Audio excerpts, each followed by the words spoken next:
Hello everyone, today I'm going to talk about the truth about caffeine. How many of you guys consider yourself as a caffeine addict and how many cups do you drink in a day? But for me, I consider myself as a caffeine addict and I drink 3 cups a day. Caffeine has a good and a bad benefits effects on your body. So today I would like to give you some facts and its beneficial health on your body.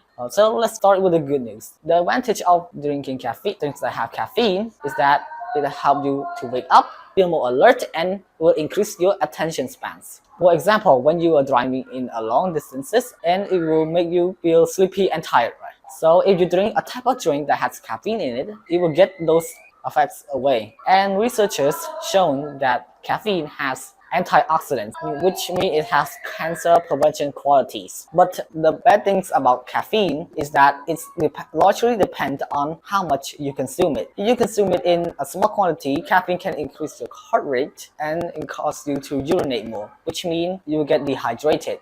But if you consume in a large amount of caffeine, you will get a headache, feel nervous, restless, and be unable to sleep in a large quantity of time. So as you can see, caffeine can be good and it can be bad for your health. So nevertheless, the bottom line is that if you drink a type of drinks that have caffeine in it in moderation, you won't have to worry too much about the bad benefit effects on your body. That's all and goodbye.